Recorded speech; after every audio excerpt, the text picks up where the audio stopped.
লক্ষ্মীপুরের রায়পুরে ৫ মাসের শিশুকন্যাকে চুরি করে বিক্রি করার অভিযোগ উঠেছে স্বামী, শ্বশুর ও শাশুড়ির বিরুদ্ধে। বিস্তারিত থাকছে আরাফাত হোসাইনের প্রতিবেদনে। এই ঘটনায় নিখোঁজ শিশুকে ফেরত চেয়ে মা সামিয়া আক্তার মাইশা সংবাদ সম্মেলনে কান্নাজড়িত কণ্ঠে আহাজারি করেছেন। অভিযোগ সূত্রে জানা যায়, প্রায় ৩ বছর আগে রায়পুর পৌরসভার ৩ নম্বর ওয়ার্ডের দেনায়েতপুর গ্রামের শফিকুল ইসলামের মেয়ে সামিয়া আক্তার মাইশার সঙ্গে একই উপজেলার ৯ নম্বর ওয়ার্ডের খুরশেদ আলমের ছেলে শাকিল হোসেনের সাথে বিয়ে হয়। তাদের সংসারে দুটি কন্যা সন্তান রয়েছে। গত ২৯ জুলাই সন্ধ্যা ৬টার সময় মাইশার শাশুড়ি সুফিয়া বেগম বেড়ানোর কথা বলে তার ৫ মাস বয়সী শিশু কন্যা সাইফা আক্তারকে নিয়ে যায়।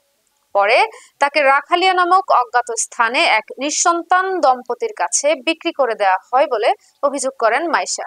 সংবাদ সম্মেলনে মাইশা কান্নাজড়িত কণ্ঠে বলেন, আমার স্বামী ও শ্বশুরবাড়ির লোকজন ইয়াবার ব্যবসা করে। যৌতুকের জন্য তারা প্রতিনিয়ত আমাকে শারীরিক ও মানসিকভাবে নির্যাতন করত, কিন্তু আমার ছোট্ট মেয়েকে বিক্রি করে দেবে তা কখনো ভাবিনি। আমি শুধু আমার বাচ্চাকে ফেরত চাই। আপনারা আমার সন্তান আমার কাছে ফিরিয়ে দেন। তিনি আরো বলেন, বাচ্চাকে ফিরিয়ে দেওয়ার আশ্বাসে তারা আমাকে স্ট্যাম্পে সই করিয়েছে, কিন্তু এখন পর্যন্ত আমার সন্তানকে ফেরত দেয়নি, উল্টো আমাদের নামে মিথ্যা মামলা দিয়েছে। আমার বাবা বিষয়টি জানতে আসলে তাকে আটকে মারধর করে। পরে 999-এ কল করলে পুলিশ আমার বাবাকে উদ্ধার করে।